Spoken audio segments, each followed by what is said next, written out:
अस्सलाम वालेकुम नाजरीन, इमरान याकूब खान साहब के साथ व्यू पॉइंट से मैं हूं ज़ैनब जतोई। नाजरीन, प्रोग्राम के आगाज़ में बात करेंगे अमेरिका ने वेनेज़ुएला पर हमला किया है, इसके पीछे क्या अमेरिका के मुफादात हैं, क्या मुहरिकात हैं, इस पर बात होगी।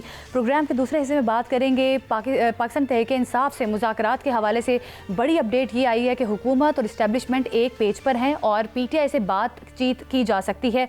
मुज़ाकरात के ज़रिए PTI के लिए कोई शायद हल निकल सकता है। इस सारे मामले पर बात करेंगे और मुज़ाकरात की राह में क्या हायल रुकावटें हैं उस पर भी बात होगी। प्रोग्राम के आखिरी हिस्से में बात करेंगे खैबर पख्तूनख्वा में तेल और गैस के ज़खायर जो हैं दरियाफ्त किए गए हैं और ऐसे में क्या आने वाले टाइम में तेल और गैस सस्ता होने जा रहा है, इस पर बात होगी। नाज़रीन, प्रोग्राम में सबसे पहले बात करेंगे अमेरिका ने वेनेज़ुएला पर हमला किया है और वेनेज़ुएला के दारुल हुकूमत और कई शहरों को निशाना बनाया गया है, जिसके नतीजे में कई शहरी बताया जा रहा है कि ज़ख्मी हुए हैं और शहरियों की जानिब से ये बताया जा रहा है कि जो हमलों की तादाद अगर बात की जाए तो 6 से 7 अभी तक हमलों की तादाद बताई जा रही है। ज़ख्मियों की तादाद के हवाले से या हलाकतों के हवाले से अभी तक नहीं बताया जा सका। तो इस सारे मामले पर बात करेंगे। हमारे साथ मौजूद हैं ब्रिगेडियर रिटायर्ड वकार खान, दिफाई तज्जियाकार। बहुत शुक्रिया आपका ब्रिगेडियर रिटायर्ड वकार खान साहब, आपके वक्त का। क्या समझते हैं वेनेज़ुएला में जो इस वक्त सिचुएशन बनी हुई है, अमेरिका जिस तरह से हमले कर रहा है, अमेरिका की जानिब से जो जवाब पेश किया जा रहा है कि दहशतगर्दी, बदउनवानी और इन तमाम तर चीज़ों को आगे रख कर ये हमले किए गए हैं, क्या समझते हैं अमेरिका जो अपने इंटरेस्ट गेन करना चाहता है इन हमलों के ज़रिए, वो गेन कर रहा है?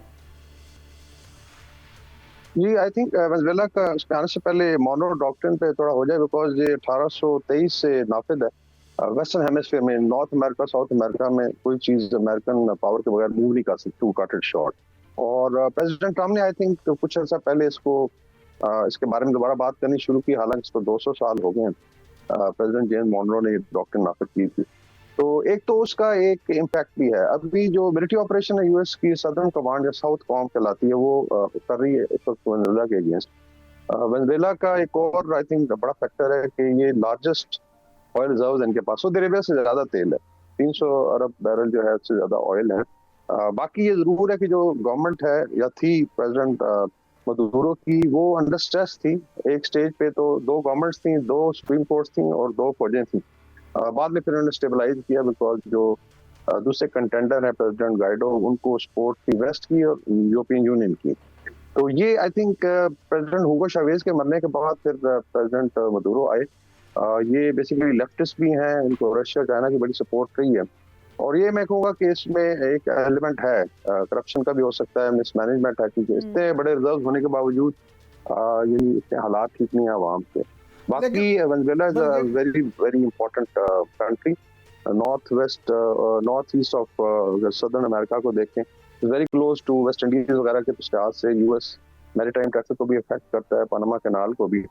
तो मेरे ख्याल में जो प्रेसिडेंट ट्रंप ने अभी मोनो डॉक्ट्रिन के बारे में बात करनी शुरू की थी, उसके बाद फिर एक फॉलो अप हुआ, साउथ कॉम ने फिर जाके अटैक करने शुरू किए। इनकी जितनी भी लेट्स से कोई ऑयल के शिप्स होते थे या बोट्स होती थी, इस बहाने से कि प्रॉब्लम इसमें नारकोटिक्स की स्मगलिंग होती है। नारकोटिक्स डस स्मगल, मतलब इसमें शायद कोलंबिया से ज्यादा होती है, लेकिन वेनेज़ुएला जो है इसको भी फिर टारगेट किया गया। तो ये एक हाइब्रिड वॉर का आई थिंक एक क्लासिकल एग्जांपल है, जिसको लोग ज्यादा इंपॉर्टेंट देते हैं। अभी अगर ईरान को कंपेयर करें तो वहाँ भी कुछ इसी तरीके का माहौल बनाने की कोशिश की जा रही है कि विदाउट फायरिंग अ शॉट थोड़ी बहुत मिलिट्री यूज करके मेजर चेंज लाई जाए।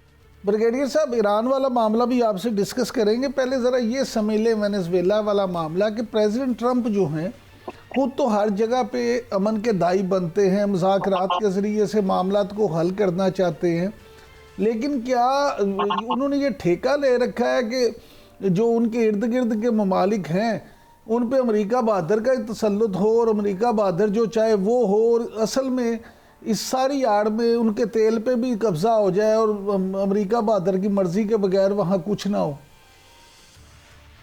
जी सर, मैंने कहा कि बेसिकली ये मोनो डॉक्ट्रिन तो 200 साल से नाफिज है, 202 साल हो गए टू बी प्रिसाइज।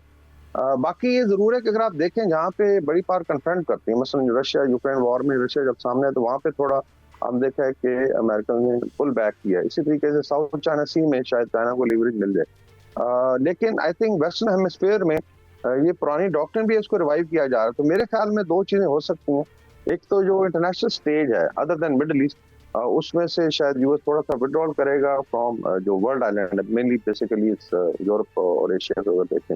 लेकिन as far as America are concern, Canada से अभी देखें ना, ग्रीनलैंड के ऊपर भी उन्होंने क्लेम किया कि शायद ग्रीनलैंड को अब्जॉर्ब कर लेंगे, आइसलैंड की बात हो रही है, इस तरह से पनामा कनाल को रीटेक करने की बात है। तो western hemisphere, north America, south America, ये बड़ी पुरानी डॉक्ट्रिन रही है। हाँ, ये जरूर है कि कुछ जो प्रेसिडेंट से या रजीम की अमेरिका में उस पर बड़ा ऑफेंसिवली चलती रही हैं, कुछ जो है वो इसको मैनेज करती रही हैं। और ये प्रॉब्ली समझा जा रहा है कि शायद वेनेजुएला जो था drifting toward Russia and China, और वही उसी मोनो डॉक्ट्रिन का आपने देखा जिक्र हुआ बड़े अच्छे बात, अदरवाइज लोग तो भूल गए थे बिकॉज़ 200 साल हो गए। तो मेरे ख्याल में यहाँ पे इनका असर रसूख इस तरीके से जारी रहेगा। लेकिन सर रशिया ने तो बहुत वाज़ेह मौक़िफ़ अपनाया है, तो रूस के इस पे जो मौक़िफ़ सामने आया है उसको आप किस नज़र से देखते हैं? ये रशिया ने तो इसमें शायद आपको याद हो कि पिछले 2 साल में इवन मिलिट्री एयरक्राफ्ट भेजे थे वेनेजुएला। लेकिन I think president Hugo Chavez जो बड़े स्ट्रॉन्ग मैन थे और बोलीवार रेवोल्यूशन पे सारा उन्होंने बिल्डअप किया था, उनके जाने के बाद काफी वीकनेस आई है। बाकी देखें स्टेटमेंट्स हो सकते हैं कि अदरवाइज देखा जाए तो रशियन मिलिट्री पावर इस तक नहीं कि उसको एक्सटेंड किया जाए। दूसरा अभी जो लेटेस्ट खबर है कि प्रॉब्ली प्रेसिडेंट मदुरो और उसकी फैमिली को तो उठा लिया अमेरिकन मरीन ने, और वो कह रहे हैं मुल्क से बाहर लेंगे, मोस्ट प्रॉब्ली इनको उधर ही ले जाया जाएगा जिस तरह आई थिंक प्रेसिडेंट जो थे इसके पनामा के एक प्रेसिडेंट उनको ले जाया गया था और फिर उनका ट्रायल भी हुआ था।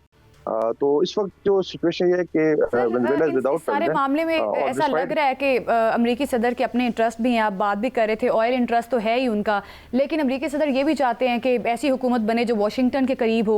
तो अब ये जो सारा सिनारियो बन रहा है, जो सारे मामला बन रहे हैं, क्योंकि इससे कबल गुज़श्ता कई माह में 100 हलाकतें की गई हैं ऐसे हमलों में, जो कहा गया है कि मनशियात से मुतालिक थी और मुख्तलिफ कश्तियों को निशाना बनाया गया, मुख्तलिफ अहदाफ को निशाना बनाया गया। तो ये जो सारा अंदर एक सिचुएशन बन रही है, तो इससे तो यही लगता है कि सदर ट्रंप कामयाब हो जाएंगे, फिर जो उनका एजेंडा है कि ऑपोजिशन की हुकूमत बने जो वाशिंगटन के करीब हो। और जिस तरह से अब वेनेजुएला के सदर को भी गिरफ्तार कर लिया गया, उनकी अहलिया को भी गिरफ्तार कर लिया गया, फिर बैरून मुल्क भी उनको ट्रांसफ़र कर दिया गया है, तो फिर ये सिचुएशन किस तरह से वेनेजुएला के अंदर क्या हालात बनते हुए आपको दिखाई दे रहे हैं? ये इसमें डिपेंड करता था कि अगर with in I think military chief minister defence तो आएगा, शायद they will fight it out, लेकिन अंदर काफी ज्यादा डिवीजन है। वो मैं कह रहा हूँ कि हाइब्रिड वॉर में आप जो है जो फिफ्थ कॉलम है नीचे बहुत ज्यादा फैला हुआ है, तो मोस्ट प्रोबेबली जब देखेंगे प्रेसिडेंट भी फॉल हो गए तो शायद वो दे ब्रिंग प्रेसिडेंट जो सो कॉल्ड गाइडो है उसको लाके बिठा दे। बाकी एक जगह थी जहाँ से सपोर्ट आ सकती, वो था साउथ अमेरिका में मर्कोसर, जो बेसिकली एक इकोनॉमिक यूनियन है पूरे साउथ अमेरिका की। वहाँ भी ये वेनेजुएला थोड़ा आइसोलेटेड रहा, आई थिंक इसको पिछले 5 साल से सस्पेंड किया हुआ था, तो there were questions of human right. उसमें बड़े बड़े ममालिक हैं, लाइक ब्राजील है, अर्जेंटीना है, चिली है, उसके बाद बाकी ऊपर जो ममालिक हैं साउथ अमेरिका के, साफ ज़ाहिर है उनके अगर एक कॉन्टिनेंट में इस तरह आप कह लें कि अमेरिकन इंटरवेंशन होती तो एक खौफ की फिजा तो पैदा होती है, और ये बड़े ममालिक हैं, लाइक ब्रिक्स के भी मेंबर हैं, लाइक ब्राजील है। तो मर्कोसर ने भी कोई, मैंने देखा है कि इतना बड़ा कोई स्टेटमेंट नहीं है, तो ऐसे लगता है कि probably they will let it go जिससे चीजें चल रही हैं। लेकिन क्या ये Venezuela ultimately will go to a civil war like Syria, ये भी एक सिचुएशन हो सकती है। साफ ज़ाहिर जब रजीम चेंज होगी तो एक मैंने बताया कि पूरी मिलिट्री है, 3.25 लाख की फोर्स है उनके पास, उसके अलावा फिर कोर्ट्स का सिस्टम था, पार्लियामेंट है, तो अगर अपोजिशन इस तरीके से लाई जाती है तो खुदा न खास्ता ये भी चांस है कि सिविल वॉर शुरू हो जाए। That could be very bloody because ultimately indigenous लोग हैं और ये फिर लड़ भी सकते हैं। लेकिन सर उनके जो वज़ीर दिफा है वेनेजुएला की, उन्होंने तो कहा है कि हम इनको भरपूर जवाब देंगे। तो जैसे आपने खुद पहले जिक्र किया कि जिस तरह से होगो चावेज, प्रेसिडेंट होगो चावेज तो एक मजबूत आदमी थे, उन्होंने तो प्रेसिडेंट को पहले भी बड़ा मुंह तोड़ जवाब दिया था, लेकिन ये मौजूदा सदर अगर कमज़ोर आदमी थे तो इनको इतनी बढ़ के मारने की क्या ज़रूरत थी? बाइला तो ये डिफेंसिव ही रहे हैं। द ओनली थिंग वाज कि यूएस वांटेड कि बिल्कुल उनके साथ पॉलिसी में चला जाए। और आपकी बात ठीक है कि हुगो चावेज का जो स्पेशली जो बोलीवार रेवोल्यूशन है, वहाँ पे देखें इंडिजिनस लोग भी हैं, mainly there is definitely anti colonialism की, हालांकि स्पेनिश कॉलोनी रही है, लेकिन जो इंडिजिनस लेट्स से जो जिनको आप रेडिनियंस कहते हैं, इंडिजिनस अमेरिकन हैं, वहाँ पे basically this is the kind of feeling, और ये इसी वजह से वेरी वेरी डेंजरस। ये काफी सारी कम्युनिटीज हैं, इसमें वाइट्स भी हैं, इसमें स्पेनिश स्पीकिंग लोग हैं, इंडिजिनस भी हैं, तो चीजें किस तरफ जाती हैं। ये जो बोलीवार लेट्स से रेवोल्यूशन था, जिसका नाम भी I think Bolivia Republic of Venezuela कहलाता है, तो एक इनका एक फ्रीडम फाइटर तो उसके नाम पे रखा गया था। तो ये अभी चीजें देखने की हैं, but otherwise I think despite huge oil resources, even Hugo Chavez के टाइम पे ये रहा इशू इकोनॉमिक्स का, ब्रेड एंड बटर का, ये उस तरीके से अपना वो उसको यूटिलाइज नहीं कर सकते। तो there is I think element of corruption है, डिस्पाइट के इलेक्शन भी होते रहे। तो उस लिहाज से देखा जाएगा अगर सऊदी अरेबिया से ज्यादा रिजर्व है, इमेजिन करें कि कितनी बदकिस्मती है कि ये 3-3.25 करोड़ की जो आबादी है इसको लेट्स से फीड नहीं कर सकते। It could have become anything like gulf, और मोस्ट प्रोबब्ली अभी अगर चेंज आती है तो उसमें शायद ऐसी गवर्नमेंट आए जो अमेरिकन इंटरेस्ट को भी लुक आफ्टर करे, साथ फिर ऑयल एंड गैस पे नजर रखोगी। लेट्स सी, अभी तो आई थिंक 48 आवर्स गुजरे हैं, तो देखते हैं कैसे सर अल्लाह करे, उम्मीद तो हमें यही करनी चाहिए कि वहाँ के अवाम के लिए कोई बेहतरी हो। लेकिन सर एक हमारे यहाँ भी खुशखबरी आई है कि आज पाक फ़ज़ाइया ने मुकामी तौर पे जो तैयार करदा है तैमूर वेपन सिस्टम, उसका कामयाब तजर्बा किया है। तो सर आप इस हवाले से क्या समझते हैं कि 600 किलोमीटर तक हदफ को निशाना बनाने वाला जो कम बुलंदी पर प्रवास करता है, इस कामयाबी से पाकिस्तान के दिफा को कितना बूस्ट मिला है? या तो इसमें 3-4 चीजें बड़ी अहम है। एक तो सबसे बड़ी बात है कि इंडिजिनस जो वेपन सिस्टम है ये आपको बहुत ज्यादा स्ट्रेंथ देते हैं, और पाकिस्तान ने जॉइंट वेंचर भी किए हैं चाइना के साथ, तुर्की के साथ, लेकिन इंडिजिनस प्रोडक्शन आता है कि मिसाइल पावर में पाकिस्तान ने काफी सारा, इस तरह न्यूक्लियर जो हमारी कैपेबिलिटी है उसमें इंडिजिनस प्रोडक्शन ज्यादा है, तो ये एक खुश आइंद है। दूसरा, आपको याद होगा CDF जो है फिर माशासमनी ने कहा था कि नेक्स्ट जो लड़ाई का राउंड अगर होता है तो फिर ईस्टर्न सी बोर्ड से शुरू होगा भारत के। तो इसमें अगर आप देखें रीच जो है नाउ दिस इज बियॉन्ड, अभी ये देखा जाए तो मध्य प्रदेश तक और ऊपर उत्तर प्रदेश के ईस्टर्न फ्लैंक तक हिट कर सकता है। और यहीं पे अगर देखा जाए पाकिस्तान भारत अगर मुकाबला, उसमें जो पावर डिस्क के अलावा जो डेप्थ में बेसिस है इसी इलाके में, तो इसका मतलब है कि मुंबई से लेके अगर आप आर्क बनाए up to eastern Uttar Pradesh अभी रेंज में आ गया। तो ये एक आई थिंक उस एम और ऑब्जेक्टिव पर मूवमेंट है कि नेक्स्ट टाइम भारत का कोई भी इलाका जो है मकबूल नहीं होगा। उनके चीफ ऑफ डिफेंस फोर्सेज ने, डिप्टी चीफ ने, I think deputy chief of army staff ने एक्नॉलेज किया था कि thanks god we were spared this time. उन्होंने तो हमले किए थे सिविलियन टारगेट्स में, पाकिस्तान ने मिलिट्री टारगेट्स, तो there are economic targets, critical targets और मिलिट्री टारगेट्स हैं। और तीसरी बात आती है जो डिटरेंस है आपकी, उसको एस्टेब्लिश करने में, बिकॉज भारत भी ये डिफेंस सिस्टम अपग्रेड करना चाहता है। अभी रशिया से फिर बातचीत हुई है 400 शायद उससे एडवांस वर्जन की, और डिस्पाइट के उसको नुकसान किया पाकिस्तान एयरफोर्स ने। तो अगर एक एयर डिफेंस की कैपेबिलिटी ऐसी बनती है जो पाकिस्तान न्यूट्रलाइज नहीं कर सकता, तो फिर डिटरेंस जो इसमें डेंट आता है। तो आई थिंक उसमें एक स्टेप आगे गया पाकिस्तान, पाकिस्तान की फजाई सलाहियतों में इजाफा देखा जा रहा है, और इसकी तो इंटरनेशनल जरीदे भी पाकिस्तान की फौज की तारीफ कर रहे हैं। तो सर ये जो मोतबर आलमी जरीदे वॉल स्ट्रीट जर्नल ने भी नरेंद्र मोदी के हवाले से कहा है कि वो हिंदुत्व शनाख्त पर खुली चार्जशीट जारी कर दी है इस जर्नल में, और ये भी कहा गया कि मोदी दौर में अक़लियतों पर तशद्दुद का जोर जो है वो मामूल रहा। तो अब इस रिपोर्ट पर आप क्या कहेंगे, क्या कॉमेंट्स है आपके? अभी सर इसमें यह भी शामिल कर दें कि क्रिसमस के हवाले से आप देखें कि वहाँ जो ईसाई कम्युनिटी है उनके साथ क्या कुछ नहीं किया गया। जी बिल्कुल, इसमें आई थिंक पहले तो वेस्टर्न हिपोक्रेसी पे थोड़ी बात हो जाए कि पिछले 10 साल तो भारत को प्रॉप अप कर रहे थे एज अ काउंटर वेट तो चाइना, बस 2020 में इनको फैंटी पड़ी इंडिया को चाइना ने, जिस पे भी कोई फिल्म भी बनी है, और उसके बाद पाकिस्तान ने जब टुकाई किया तो आई थिंक चीजें बड़ी क्लियर हो गई कि ये बिल्कुल पेपर टाइगर है। तो वेस्ट ने अभी आई थिंक एक आई वुड से एक स्टांस लेना शुरू किया। बाकी with in India I think इतना ज्यादा हेटेड परमिएट कर चुका है, RSS का एजेंडा भी लंबी बात हुई 2024 से और 23 से आप ले लें 1924 से गांधी का मर्डर एंड लुथुराम गाडसे का, फिर technically it's a terrorist organisation जो रूल कर रही है, कहने को डेमोक्रेसी फर्स्ट टेररिस्ट ऑर्गेनाइजेशन है साउथ एशिया की जो रूल कर रही है। तो इसने आई थिंक नाटका बंद किया तो मुसलमानों का क्रिश्चियन पे भी होता, लेकिन आई थिंक ये क्रिसमस जो थी वाज वेरी वेरी अलार्मिंग। और अभी alarm bells are ringing in London, Washington, इस तरह कनाडा में, ऑस्ट्रेलिया में, यूरोप में, ये क्या हो रहा है। मेरे ख्याल में जो भारत के इंडियंस के खिलाफ एक हेटेड की कैंपेन भी चल रही है वेस्ट में, उसमें इजाफा होगा, इनका बहुत ज्यादा नुकसान होगा। एंड बाय एंड लार्ज देखा जाए तो भारत में जो इनको माइनॉरिटीज कहा जाता है, they are basically a majority. अगर मुस्लिम, दलित, शूद्र, क्रिश्चियन और आदिवासी कंबाइन करें 77% ऑफ इंडिया, तो अगर 23% या अपर कास्ट समिति आगे लगा लेगी तो ये I think very dangerous proposition. मुझे लग रहा है कि भारत जो है जिस ट्रैजेक्टरी पे जा रहा है इसमें it could result into fracturing and then probably a civil war, because 25-30 crore मुसलमानों को या 3-4 करोड़ ईसाइयों को आप इस तरीके से नहीं दबा सकते।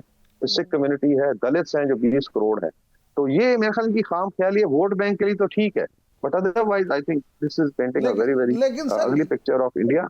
लेकिन सर यहाँ ये भी सवाल पैदा होता है कि मार्क के हक में जब फैंटी पड़ रही थी, उनको दबरकुट लग रही थी, तो उस वक्त तो भारतीय हुकूमत तो इनकारी है कि जी हमने तो चीन को सालिसी का जो दावा ये बिल्कुल हम मुस्तरद करते हैं, उन्होंने नहीं किया। लेकिन ख्वाजा आसिफ साहब जो हमारे वज़ीर दिफा हैं, वो तो उन्होंने फिर ये कहा है कि जी इंडिया ने, मोदी ने पूरी दुनिया कि मिन्नतें की कि पाकिस्तान से बचने के लिए उन्होंने भीख मांगी दुनिया से।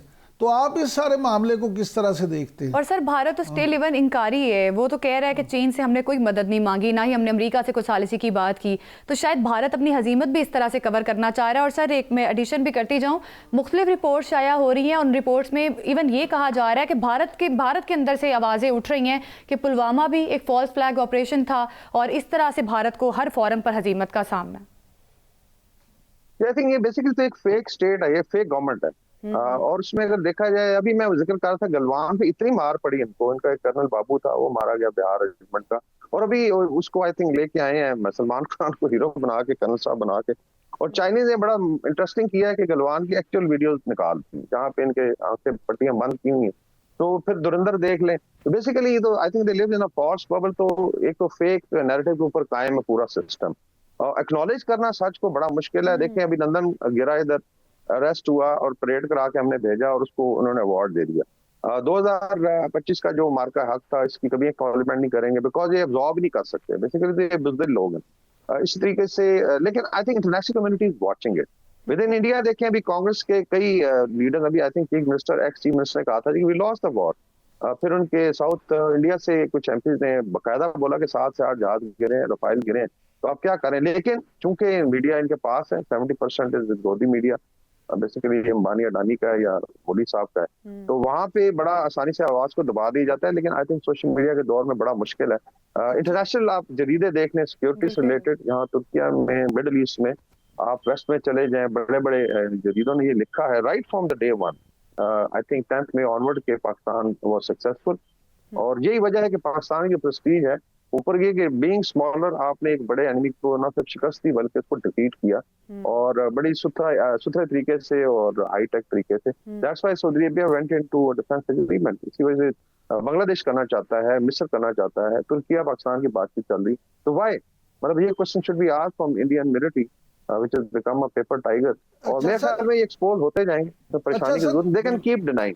अच्छा सर, ये फरमाइएगा कि अमेरिका जिस तरह से ईरान में एहतजाजी मुजाहिरीन जो हैं उनको उनकी मदद करने का इंदिया दे रहा है, तो आप क्या समझते हैं कि मौजूदा जो सिनेरियो है इसमें अमेरिका खुद दोबारा ईरान पे हमला कर सकता है या इसराइल की मदद लेगा, या वहाँ पे क्या टैक्टिक्स यूज कर सकता है?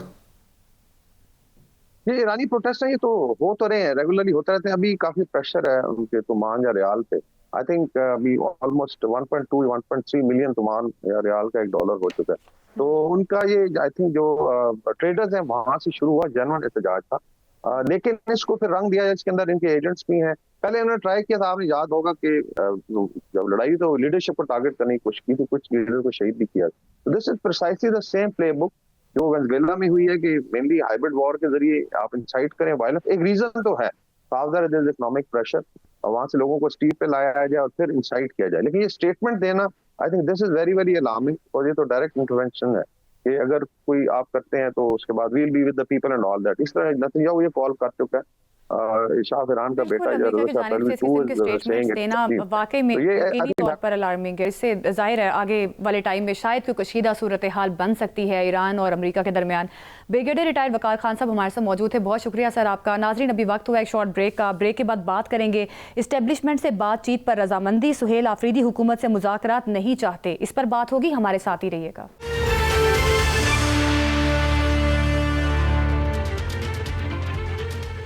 Welcome back. गुज़श्ता रोज़ राना सनाउल्लाह की जानिब से 5 बड़ों की बात की गई थी कि अगर वो मिलकर बैठें तो शायद सियासी इस्तेहकाम जो है आ सकता है।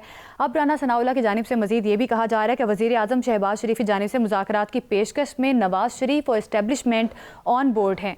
लेकिन पाकिस्तान तहरीक इंसाफ जो कि ये कहती रही कि वो सिर्फ इस्टेब्लिशमेंट से बात करेगी, और ऐसे में बड़ी जो इसमें डेवलपमेंट हुई है, वज़ीर आला KP सुहेल आफरीदी साहब ने इस्टेब्लिशमेंट से बातचीत करने या मुज़ाकरात के हवाले से आमादगी का इजहार किया है। गुज़श्ता साल की बात की जाए तो बैरिस्टर सैफ अली अमीन गंडापुर को भी बानी PTI की जानिब से इजाज़त दी गई थी कि वो इस्टेब्लिशमेंट से बात करें और कोई PTI के लिए रास्ता जो है निकाला जा सके, लेकिन कोई नताइज उसके हासिल नहीं हो सके। लेकिन अगर सुहेल आफरीदी साहब इस्टेब्लिशमेंट से बात करते हैं तो ऐसे में क्या रास्ता निकलता है, क्या बड़ी पेशरफ्त हो सकेगी, इस बार भी इस मामले पर बात करेंगे। हमाद हसन सीनियर तज्जियाकार हमारे साथ मौजूद हैं।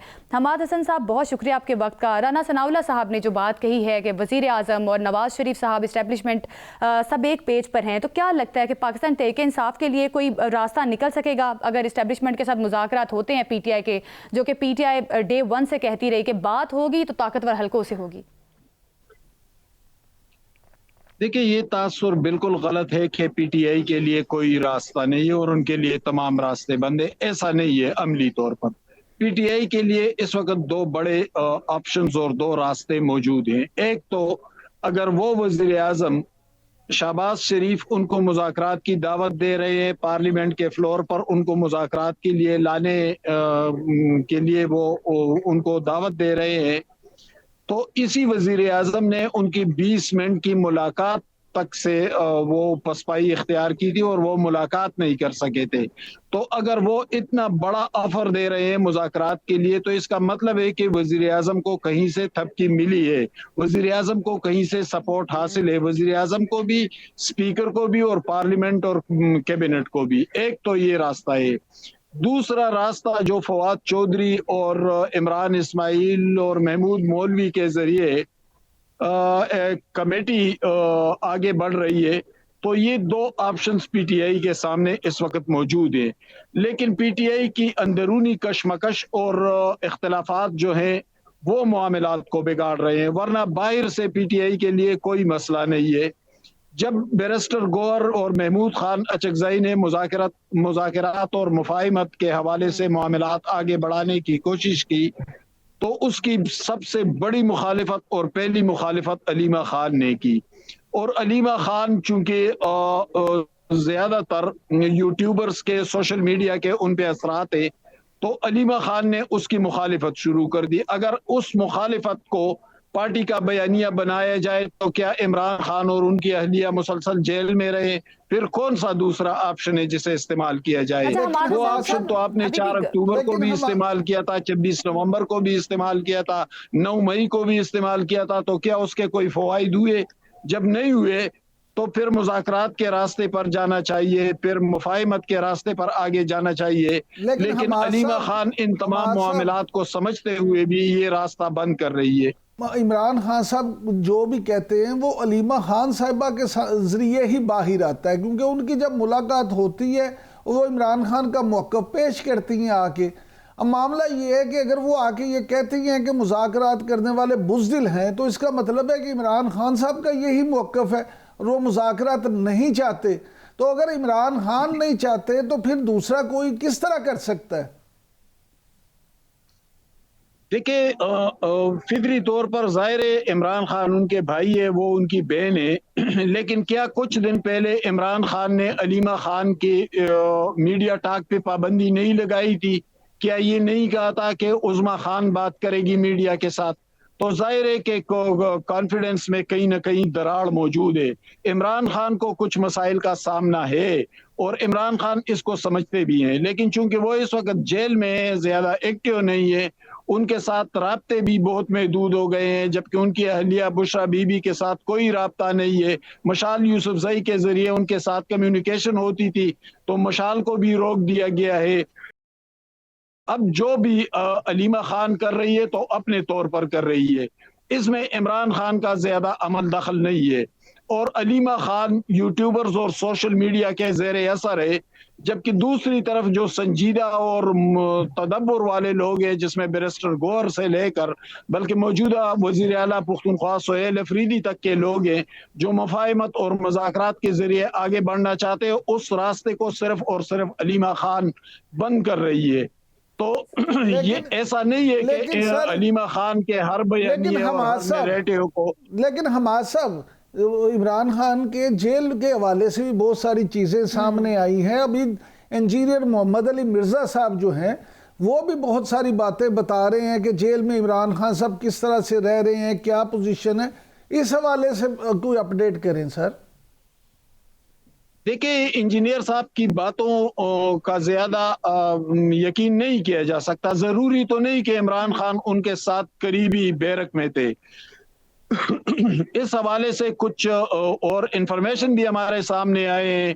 तो ये बात तो ठीक है उन्होंने की है, लेकिन जरूरी तो नहीं कि उस पर यकीन किया जाए। अलबत्ता इमरान खान को बहुत सी मुश्किलात का सामना तो है। वो जेल में है, उनकी अहलिया जेल में है, उनकी सियासी क़यादत खुसूसन पंजाब के अंदर जेल में है, लेकिन उससे बाहर जो बातें हो रही है तो कम्युनिकेशन का एक गैप तो मौजूद है। इमरान खान तो सबके साथ कम्युनिकेट नहीं कर रहे हैं, उनकी मुलाकातें बहुत महदूद हो गई है। अलीमा खान को उन्होंने मीडिया टॉक से रोका था, 2-4 दिन वो रुकी, लेकिन उसके बाद अलीमा खान फिर उस हुल्लड़बाजी पर उतर आई, फिर से उसने एक हंगामा बर्पा कर दिया कि मुफाहमत के लिए क्लैरिटी की बड़ी ज़रूरत होती है। अब जिस तरह से कहा जा रहा है कि एस्टेब्लिशमेंट और गवर्नमेंट एक पेज पर हैं, बानी ने भी हमेशा से कहा है कि हम एस्टेब्लिशमेंट से बात करेंगे, पीटीआई भी ये कहती रही, इसीलिए सुहेल आफरीदी साहब अग्री भी किए हैं कि चलें एस्टेब्लिशमेंट और गवर्नमेंट अगर एक पेज पर हैं तो बात करने को तैयार हैं। लेकिन फिर वही बात आ जाती है कि पीटीआई के रहनुमा शेख वकास अकरम ने कहा है कि हम मैंडेट चोरों से बात नहीं करेंगे। तो वही बात है कि क्लैरिटी की बहुत ज़्यादा कमी है, क्योंकि बानी पीटीआई से मुलाकात भी नहीं करवाने दी जा रही। तो किस तरह से ये मामला आप आगे बढ़ता हुआ दिखाई दे रहा है आपको, क्योंकि सुहेल आफरीदी साहब हार्ड लाइनर हैं पीटीआई के, तो अगर वो अग्री कर रहे हैं कि ठीक है मुज़ाकरात करते हैं, बातचीत के जरिए कोई रास्ता निकालते हैं, तो फिर आपको लगता है कि ज़ाहिर है बानी भी अग्री कर जाएंगे इस बात पर कि ठीक है बात करें एस्टेब्लिशमेंट और गवर्नमेंट से?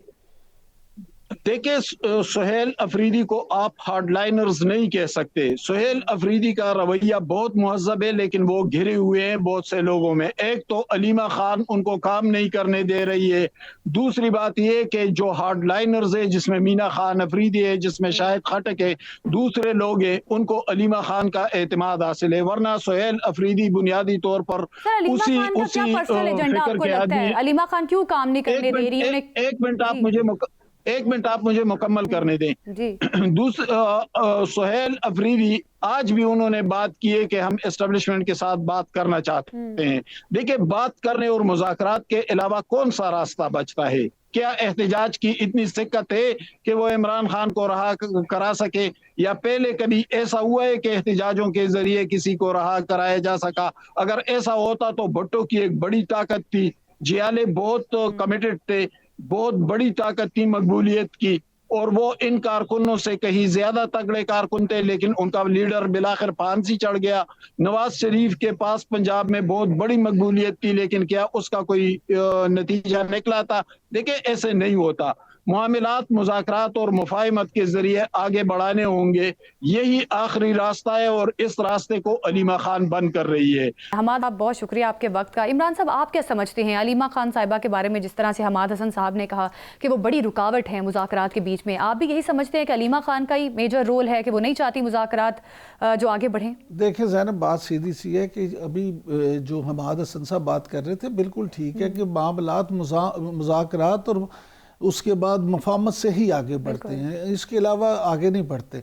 अब जहाँ तक अलीमा खान साहिबा का ताल्लुक है, तो मैं जो अभी हमाद साहब से बात कर रहा था, इशू ये है कि अलीमा खुद अगर अपने तौर पे ये बात करती हूँ तो फिर खान साहब की तरफ से उसका तरदीद आ जाए। बिल्कुल। लेकिन अगर खान साहब की तरफ से तरदीद भी नहीं आती और जाके मिलती भी वो हैं, तो इसका मतलब ये है कि अलीमा खान वही बात कर रही हैं जो उनके भाई और पीटीआई के बानी इमरान खान साहब उन्हें कहते हैं। अब इमरान खान अगर खुद मुज़ाकरात नहीं चाहते, या उनका एजेंडा ये है कि जी इस्टेब्लिशमेंट से ही बात हो, इस्टेब्लिशमेंट आपको मुंह नहीं लगाना चाहती, क्योंकि 9 मई के बाद इस्टेब्लिशमेंट की तरफ से तो चिट्टा कोड़ा जवाब आपको दे दिया गया। इमरान साहब, अब मौजूदा जो सूरत हाल है उसमें अगर वज़ीर आज़म ने कहा है, तो मैं आपकी बात बिल्कुल इस हमाद साहब की बात से मुत्तफिक हूँ कि उन्हें थपकी है, यानी इस्टेब्लिशमेंट की तरफ से ये उन्हें क्लियर कर दिया गया कि आप अगर मुज़ाकरात के जरिए मामला हल कर सकते हैं कर दें।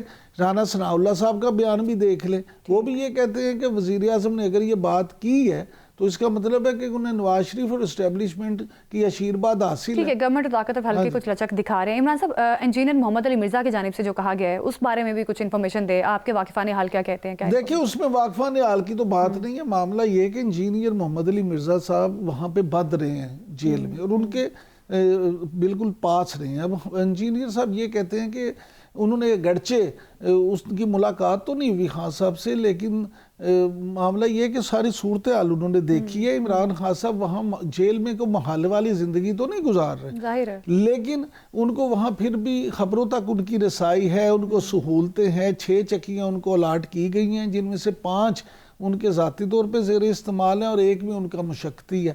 फिर दिन में 2 वक्त वो खाना खाते हैं, सुबह नाश्ता करते हैं और फिर 3 बजे खाना खाते हैं। देसी बकौल इंजीनियर मोहम्मद अली मिर्ज़ा साहब देसी घी के तड़के की खुशबुएँ जो हैं दीवार फलांग के इनकी तरफ भी आ रही होती थी, उन्होंने पता चल जाता था।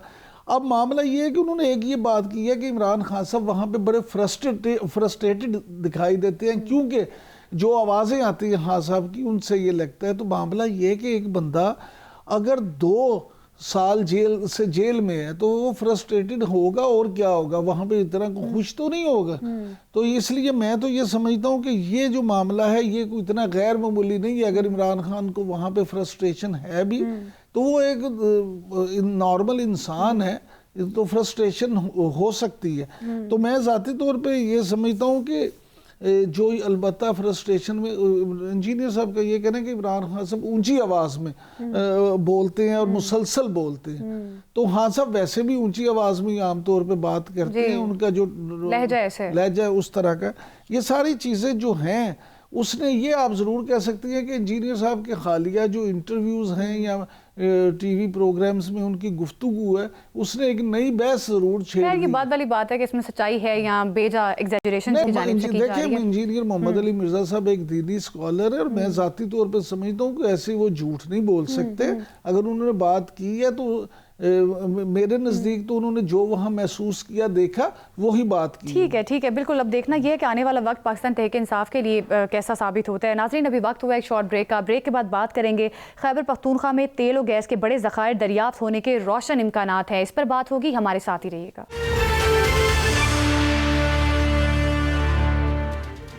Welcome back. नाज़रीन तेल और गैस के ज़खायर तलाश करने के हवाले से बड़ी अहम पेशरफ्त हुई है। केपी में मुसलसल तेल और गैस के नए ज़खायर दरियाफ्त किए गए हैं, जबकि PPL ने कहा है कि मुस्तकबिल में यहाँ मज़ीद ज़खायर भी दरियाफ्त किए जाएंगे जिसका पाकिस्तान को यकीनी तौर पर फ़ायदा होगा। इस पर बात करेंगे। Doctor Khalid Walid energy expert हमारे साथ मौजूद है। खालिद साहब बहुत शुक्रिया आपके वक्त का। क्या समझते हैं KP में सुई जैसा गैस का बड़ा ज़ख़ीरा मिल सकता है, तो ये जो बड़े गैस के ज़खायर और वहाँ से मिल रहे हैं खैबर पख्तूनख्वा से, किस तरह से देख रहे हैं आप इस बड़ी अचीवमेंट को? जी बहुत शुक्रिया। बड़ा खुशाइंद है नए साल की आमद नया साल जो है वो एक नई चीज लेके आया पाकिस्तान के लिए। अब पाकिस्तान को थोड़ा सा लॉन्ग टर्म के लिए सोचना होगा कि पाकिस्तान के जो रिजर्व्स हैं उसको किस तरीके से इकोनॉमिकली फीजेबल वे में इंडिजिनाइजेशन के थ्रू जो है वो आगे बढ़ाया जा सकता है।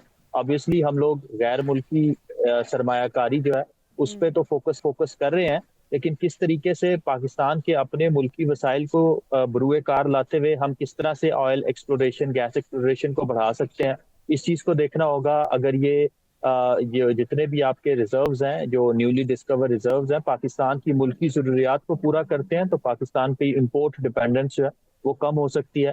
तो खुशाइन तो है, लेकिन थोड़ा सा हुकूमत को इंटीग्रेटेड प्लानिंग करनी होगी। इंटीग्रेटेड प्लानिंग का मतलब ये है कि आपका ये जो फॉसिल फ्यूल एक्सप्लोरेशन है इसका इम्पैक्ट आपके क्लाइमेट एजेंडा पे क्या होगा। अभी आगे जाके इलेक्ट्रिक व्हीकल का रेवोल्यूशन आ रहा है, उसकी डायमेंशंस क्या होंगी। तो ये चीज़ें थोड़ी सी देख के हुकूमत को कॉशनरी अप्रोच भी लेनी है, साथ साथ में इंडिजिनाइजेशन भी करनी है और अपने इंपोर्ट डिपेंडेंस जो है उसको भी कम करना है।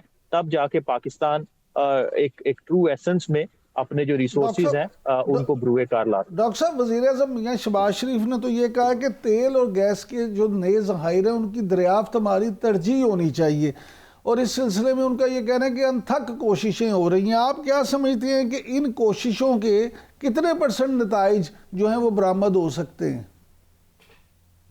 देखिए ज़रूर कोशिशें ज़रूर होनी चाहिए, लेकिन थोड़ा सा जो बदलता लैंडस्केप है एनर्जी का, इंटरनेशनल अरेना में एनर्जी ट्रांजिशन की जो डिबेट चल रही है कि अब दुनिया फॉसिल फ्यूल से हट के रिन्यूएबल एनर्जी की तरफ जा रही है, तो पाकिस्तान को थोड़ा सा ये भी कंटेम्पलेट करना है कि किस तरीके से पाकिस्तान जो है वो फॉसिल फ्यूल पे ज़्यादा इन्वेस्टमेंट करे एक्सप्लोरेशन पे, या रिन्यूएबल एनर्जी के लिए जो माइंस एंड मिनरल्स चाहिए उस पे इन्वेस्टमेंट हो।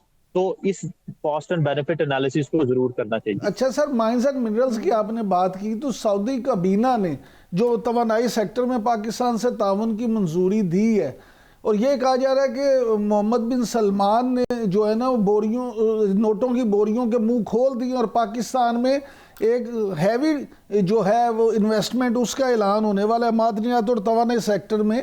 तो आप क्या समझते हैं कि इससे आपको कितने मौके जो हैं वो नज़र आते हैं कि MOU से बात आगे बढ़ेगी और यहाँ वाकई ही इन्वेस्टमेंट भी होगी और उसका फ़ायदा भी होगा? जो पाकिस्तान का और सऊदी अरब का कॉपरेशन है इस सिमत पे, इस मद में, वो एक राइट डायरेक्शन की तरफ जा रहा है।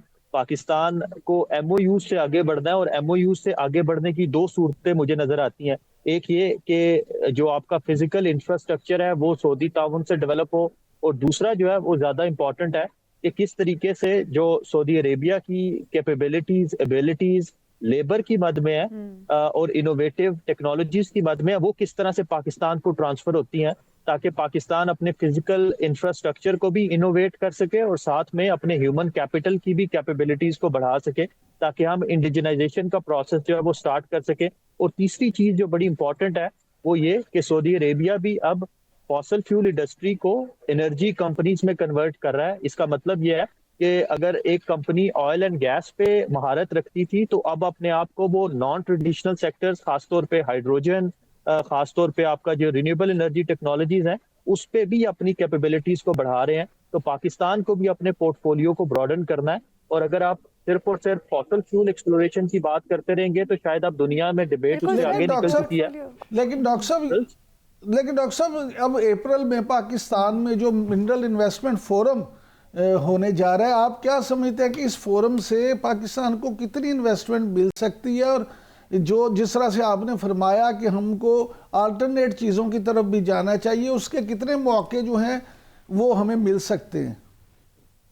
और सर आपने भी बात भी की है इंटीग्रेटेड प्लानिंग की, तो सर इन सब पॉइंट्स को अगर देखा जाए तो इंटीग्रेटेड प्लानिंग की भी आपने बात की है, तो गवर्नमेंट को इस सिलसिले में फिर क्या प्लानिंग करनी चाहिए ताकि इससे फायदा उठाया जा सके? इमरान साहब का जो सवाल है। जी बिल्कुल ठीक कह रहे हैं। ये जो आपका माइंस एंड मिनरल्स फोरम है, इसकी कामयाबी का इन्हिसार ही इस चीज पे होगा कि कितना डाइवर्सिफाई करते हैं पोर्टफोलियो को। अगर आप सिर्फ और सिर्फ उसको ऑयल एंड गैस पे, एक्सप्लोरेशन पे करके रखेंगे, उसके दो बड़े मसले हैं। एक तो ये कि वो बड़ा कैपिटल इंटेंसिव है, और दूसरा ये कि जो उसकी रिसोर्स कॉस्ट है वो बड़ी ज्यादा है। पाकिस्तान ने प्रीवियसली भी काफी सारे रिसोर्सेज को एक्सप्लोर किया, वो डिस्कवर तो जरूर हुए लेकिन उनको एक्सट्रैक्ट नहीं किया जा सकता। लेकिन अगर पाकिस्तान इस फोरम को इस तरह से यूज करता है कि वो माइंस एंड मिनरल्स की हद में आता है, ताकि आप जो है वो कोबाल्ट, लिथियम, सोडियम, ये वाली जो मेटल्स हैं, माइंस एंड मिनरल्स हैं, इनको अगर एक्सप्लोर करने की बात की जाती है तो शायद वो रिन्यूएबल एनर्जी जो रेवोल्यूशन है उसके लिए भी बड़े फायदेमंद होगा। एक और चीज बड़ी इंपॉर्टेंट है पाकिस्तान में, अभी आजकल लिथियम आयन बैटरीज जो है वो ईवी के लिए बड़ी जरूरी है, लेकिन सोडियम आयन बैटरीज जो है वो लॉन्ग टर्म एनर्जी स्टोरेज के लिए बड़ी मानी फेज है, आगे जाके फ्यूचर में उसका बड़ा होगा। तो पाकिस्तान अपना जो सोडियम के रिजर्व्स हैं, हमें पता है कि खेवड़ा का जो कान है नमक की, उससे आप सोडियम एक्सट्रैक्ट करके उस इंडस्ट्री को फरोग दे सकते हैं। और जो आपका क्वेश्चन था कि इंटीग्रेटेड प्लानिंग कैसे की जाए, इंटीग्रेटेड प्लानिंग का मतलब है कि पेट्रोलियम डिवीजन पावर डिवीजन के साथ मिलकर पॉलिसीज बना रहा हो।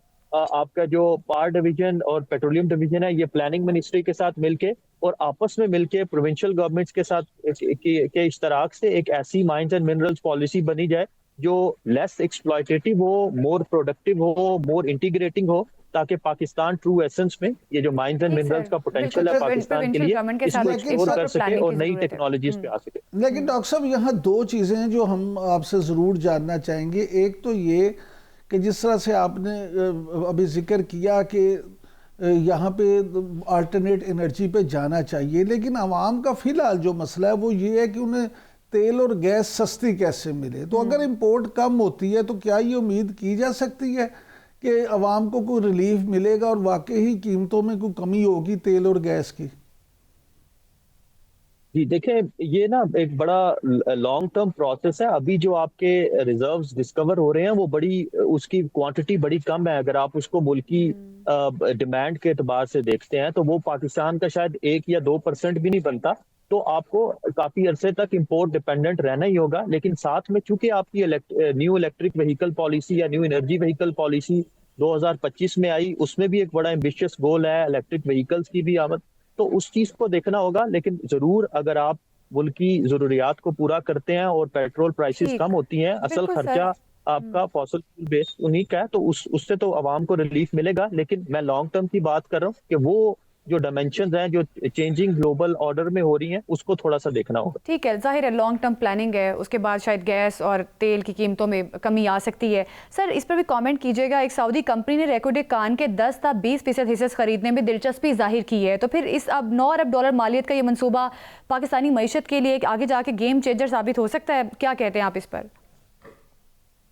बिल्कुल ठीक है, होना चाहिए, हमें अपने रिसोर्सेज को डेवलप करना चाहिए। जितनी फॉरेन इन्वेस्टमेंट इसमें आएगी और अगर वो हमारे मैन पावर को ट्रेन करती है और पाकिस्तान इंडिजिनाइजेशन की तरफ जाता है, बड़ा इंपॉर्टेंट है ये। लेकिन साथ में पाकिस्तान को ये भी देखना है कि क्या हमें मेटल्स को, माइंस एंड मिनरल्स को रॉ फॉर्म में एक्सपोर्ट कर देना चाहिए या उनको प्रोसेस करके प्रोसेस गुड्स की फॉर्म में बेचना चाहिए। तो मेरी राय में पाकिस्तान को शायद इस सप्लाई चेन पे भी अब काम करना चाहिए। ना सिर्फ हम रॉ फॉर्म में मेटल्स को एक्सपोर्ट करें बल्कि उन मेटल्स की मैन्युफैक्चरिंग करके फिनिश प्रोडक्ट्स की तरफ भी जाना चाहिए, ताकि उसका जो ट्रू पोटेंशियल है, उसका जो इकोनॉमिक इनपुट है वो आप ले सकें।